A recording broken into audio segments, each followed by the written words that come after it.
Zimbabwe, a landlocked country located in Southern Africa, is a progressively developing country, richly endowed with fertile lands and a great deck of minerals, where agriculture forms the base of our economy. Our hope lies in our land. With a 91.1% literacy rate, the highest in the sub-Saharan Africa, and a vibrant education system, which makes human capital our most treasured resource. Sadly, education does not translate to employment. Only 11% of Zimbabwe's economically active people are formally employed, living an estimated 84% as informally employed, most scratching out a living as vendors and traders, and 5% are unemployed. The people of Zimbabwe struggle to stay afloat as we are overwhelmed by these economic difficulties, high rates of unemployment, imbalance of trade, financial constraints, and erratic pockets are amongst our greatest challenges. We have the resources, we have the human capital to exploit, but the greatest solution lies in the mobilizers, the entrepreneurs, the ones that are willing to make a difference. Our Enactors team endeavored during the past year to work with the average Zimbabwean and equip them with the drive to use resources available to them to earn a living with dignity. We strived to instill in our communities the need to seize entrepreneurship and leave a legacy and find homegrown solution to a general problem being faced by all Zimbabweans: unemployment. This year, our Enactors team formulated our own original model, which we used as a tool to execute our actions.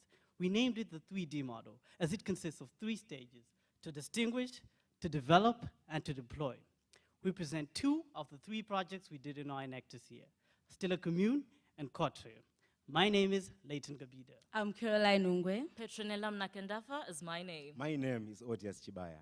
In 2015, we were approached by Campion Mtarisi, an avid entrepreneur who owned a coal farming business.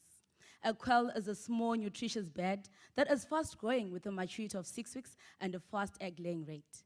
His business had a potential for growth, but there was great need to restructure, and so we came up with our first project, Cotrail, creating opportunities through rebuilding enterprises. Guided by our 3D model, we carried out our first stage, to distinguish, by undertaking a needs assessment. We identified that the company had expertise in quail farming, training, and had potential for growth. However, it had a chaotic administration, high operational costs, a lack of manpower, and underutilized opportunities.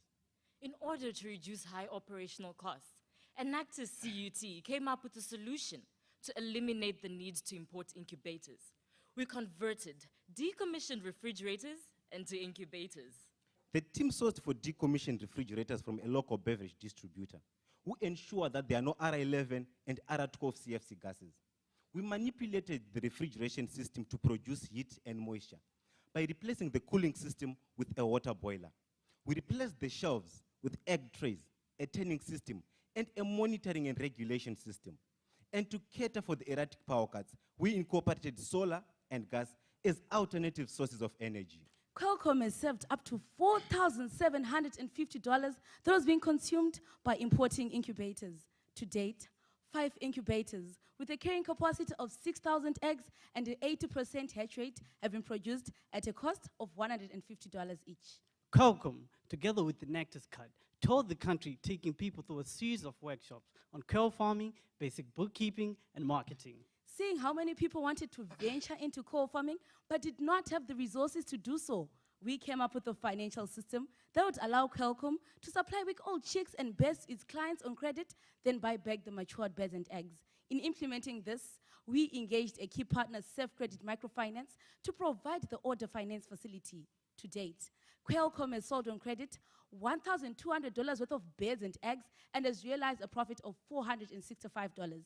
And through its partnership with the Core Storage Commission within Zimbabwe, the birds have been slaughtered and distributed to their retailers. From the workshops conducted, 20 participants started quail breeding businesses, which created 38 jobs that are now utilizing Qualcomm's hatchery and breeding services.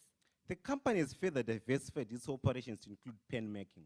This has enabled them to be less dependent on one field, but rather benefit from other services they can offer to others. Using a world ranking tool, we noted that there was an increase in revenue from $10,200 to $16,575.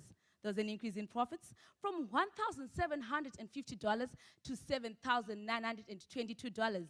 There was an increase in assets to 2 locally manufactured incubators, 2 vehicles to assist in distribution, and the employment of 4 additional workers to assist in operations. We realized that to date, the 20 businesses that Qualcomm was mentoring have recorded an average profit of $5,000 since they were established. And Qualcomm continues to oversee the smooth running of these newly established businesses. Campion has utilized the opportunity in his industry's value chain. He can now spend more quality time with his family. Qualcomm has also assisted other entrepreneurs by mentoring them to start their own small quail farming businesses. In Zimbabwe, an average of 6,000 kgs worth of decommissioned refrigerators are recorded at landfills quarterly, adding up to a global estimate of 6 billion kgs, also releasing harmful CFC gases. Through the company, 5 refrigerators have been converted into incubators, thus 650 kgs of diverted landfill. Indeed, through Qualcomm, Campion has seized entrepreneurship and has created business opportunities for other entrepreneurs. My name is Shim Shodawa. Ever since I started working for Qualcomm, I've been earning a decent living to support my siblings. I am Mrs. Warikandwa and I breed quail birds. From this project, I earn a decent income to feed and send my grandchildren to school. I am a quail breeder assisted by Qualcomm. The project has helped me earn a good income to support my family. When we met Campion, he was a stressed man with an enterprise that had high operational costs, underutilized opportunities, lack of manpower, and underutilized opportunities. But through the incubators that we introduced, he was able to lower his operational costs. And through the systems that we enabled him to see, he made sure that he employed 4 people, put his administration in order, and applied entrepreneurial action to create 20 businesses, which in turn created 38 jobs. My name is Campion. Welcome to Glenview community-based project. My company is called Qualcomm. I started this company alone. Boosters came along. They helped me in reducing my administration costs. So they developed a gas option for us. So we are using gas and electricity. I employed about 4 people that are working here and 6 people that are working at the farm. Boosters really helped us quite a lot in terms of employment to others. So I want to thank Boosters for everything that they've done for us. The second community that we worked with is the Wachkoka community, located in the rural area of Mondoro, an area richly endowed with fertile lands that support horticulture. Every household has an average of 16 fruit trees, predominantly guava trees. In 2014, some of the individual households in the community decided to exploit their produce and sold guavas worth $7,400 to a local company on credit. However, due to prevailing economic conditions, the debt was not serviced. And because the community did not have any legal support, they failed to recover a single cent. Let us hear what Mr. Wachkoka has to say about this. My name is Regis Wachkoka, and I lead the Wachkoka Fruit and Vegetables Cooperative. Before the Inectus team came, we used to sell our guavas as individuals to fruit processing companies. Inectus encouraged us to start selling our guavas as a group. This was a good idea because in past experiences selling as individuals, we lost about $7,400 to untrustworthy companies. This created a lot of challenges for us because now we couldn't pay school fees for our children. Because of this experience, the community lost hope and returned to subsistence farming. Our Inectus Cut team saw an opportunity to help this community resuscitate this venture and expand on their efforts. Guided by our model, we carried out our first stage to distinguish the needs assessment by consulting 6 of the community elders, and then a group session with 30 community members, and finally a door-to-door follow-up and 7 households. We noted that because the community had a basic household income of $23 per month, they were struggling to send their children to school and could only afford a meal a day. We noted that the community also had opportunities they wished to exploit, but they had an unwillingness to trust outside stakeholders. A series of workshops and interactive sessions were held with 87 participants to restore unity of purpose, to give confidence, and impart business knowledge. The involvement of the community allowed them to air out their grievances. Enacted CUT, together with the community, came up with a solution to form a company that would spearhead as a trading partner. The Wachkoka Fruit and Vegetable Supplies Private Limited Company was formed and registered, and our training sessions assisted them to come up with their own strategic plans, including a business plan and a marketing plan. A company representative council made up of village elders and 2 enactors members was formed to superintend the formation of other operational structures like production and marketing. This company representative council mitigated all insecurities of trading at a household level and allowed the community to focus on productivity. The company representative council also addressed the issue of risk transference. Previously, the Ochkoko community was underpaid due to guavas being damaged during transportation. This underpayment was illegal because, as governed by the common law of Zimbabwe, risk is passed to the buyer at the conclusion of any sales contract. Therefore, a clause was added in the contracts to transfer risk to the buyer from the moment the fruits were deployed on the trucks. The CRC clearly defined the market segments. To determine the right market for the fruits, the guavas were graded, and the bulk of the fruits were for grade B. This is appropriate for processors. The remaining produce was packaged and distributed to fresh produce markets and vendors within and outside the community. We approached best food processing companies with the graded produce. This is when a fruitful relationship between these 2 companies was established. This relationship resulted in the negotiations of prices and contracts, enhanced quality control, and ease of trade. To increase production capacity, the company engaged with the councillor of the Wachkoko ward to source for additional land to set up a fruit tree plantation. The company was granted 15 hectares of land on a trial basis to roll out this program, and an additional 5 hectares to build a small plant, as they are interested in further diversifying into value addition. This project is being undertaken with the assistance of our university, the Chinhoyi University of Technology. The company has also ensured its constant income by selling vegetables, lemons, and nachos when guavas are off-season. Since the inception of this project, the company harvested 151 tons of guavas, generating a revenue of $10,500 and an additional $8,200 from the sale of the fruits and vegetables, generating a revenue of $18,700.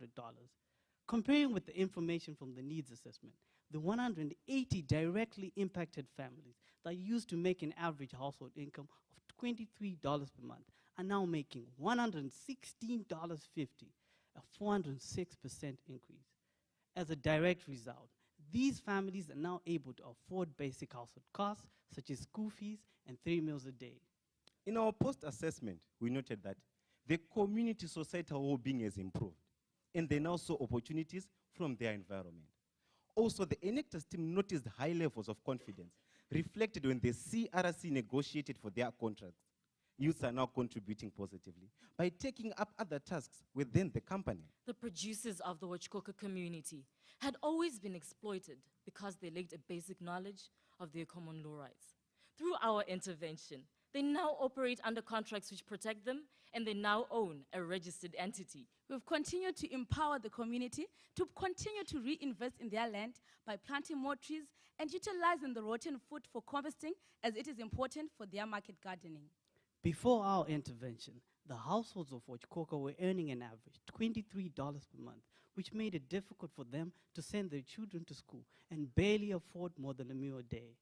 After gaining their trust and assisting them to form their own company that trades in fruits and vegetables, these families now use entrepreneurial action to trade together, earning an average $116.50, enough for school fees for a year and 3 meals a day. Because of the enactors team from Chinhoyi University, they have helped us very well with our project, and now our produce is bringing in good and decent income. When the enactors team came to assist, things took a turn for the better, and now we can afford to feed our families and send kids to school. Now when we sell our guava produce, companies pay on time. We can now pay school fees and send our kids to school. Feeding our families has also become so easy. Our project is running in a 3-year phase. This year, we've begun expanding to surrounding villages. We estimate that this will double production output. And leveraging on our partnership with Zimtrade, we intend to export some of our produce, increasing our revenue to over 47,000 and directly impacting an additional 120 families. The returns from this year will be channeled towards the construction of a processing plant. In our 3rd year, we're going to replicate this model to similar communities in Zimbabwe in partnership with Zimtrade, starting with Honda Valley, where there's an estimated $4.5 million worth of bananas. In our motive to change the world in the best way that we could, Stella Commune and Cadre address some of the United Nations Sustainable Development Goals. With a combined revenue of over $35,000, direct impact of 184, and indirect impact of 3,928, we helped in the fight against extreme poverty in all its forms. In promoting sustainable agriculture through Stella Commune, we managed to protect, promote, and restore life on land in our effort to end hunger. With families in Mondoro Wachikoka now able to pay school fees, we created learning opportunities for quality education. The Company Representative Council of the Wachikoka community empowered 6 women to make public decisions. This was our push for gender equality. Qualcomm and the 20 ventures it empowered have created decent work and economic growth for 42 individuals to support their families. In converting decommissioned refrigerators into incubators, we played our part in applying technology towards innovation and the fight against climate change. With over 12,000 invested hours, this was our own way of doing small things in a great way. 2016,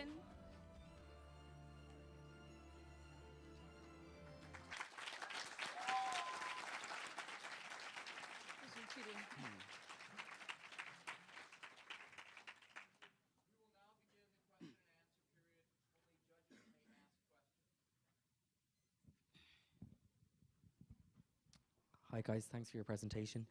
My question is related to your Stella Commune project. You seem to put structure and processes in place for your local community. What are your plans for the expansion and scalability? I know you talked about a partnership, but what structures and processes are you putting in place to ensure the same success going forward?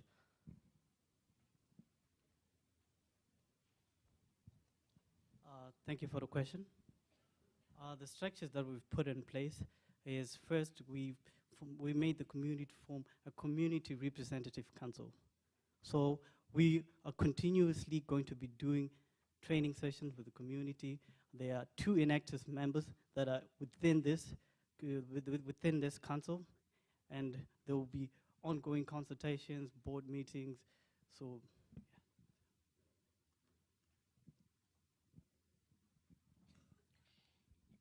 Thank you, guys. I really enjoyed it. Just quick question on the jobs created through the Stella Commune. I saw the income numbers. How many jobs are created, and how many families saw those increases in incomes? Thank you for the question. The Company Representative Council consists of 6 people, which are the women we were talking about who make up the Company Representative Council. Those are the people with jobs. But the families directly impacted through this community company are 180 families which registered to sell their fruits through the company. So it's 180 families. Thank you.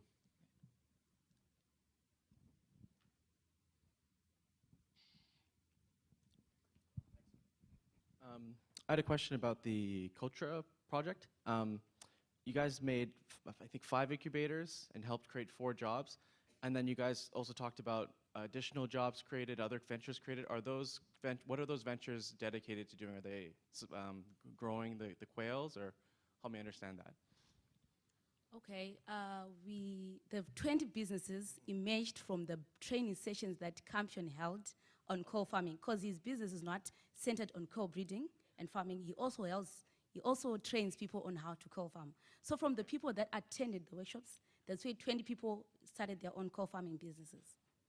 Okay, and that's without the use of the incubator, or with the use of the incubator? No, he produced 5 incubators, and 3 of them were bought by some of the 20 people, but not all of them. Yes. Okay, thank you.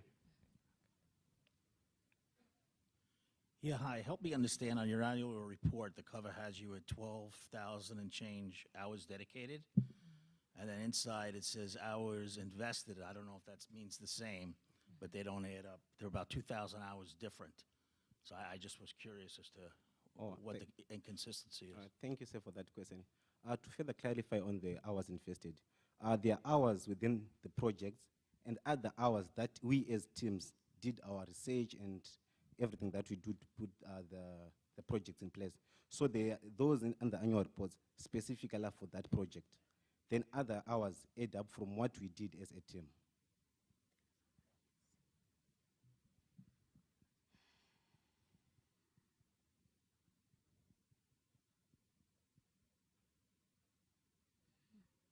Interesting.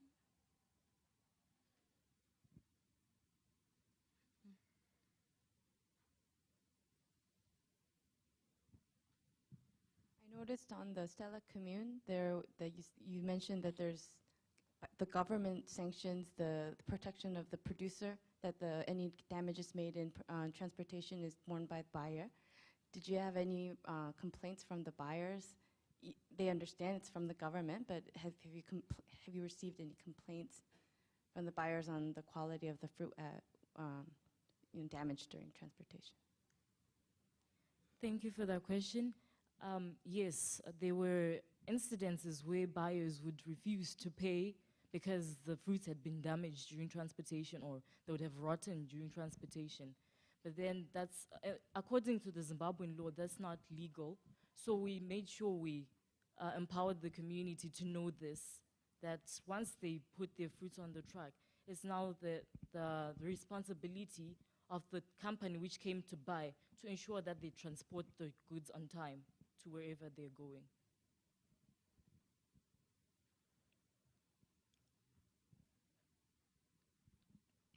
Were there other communities like Wadyoka that are candidates for this sort of agreement as well?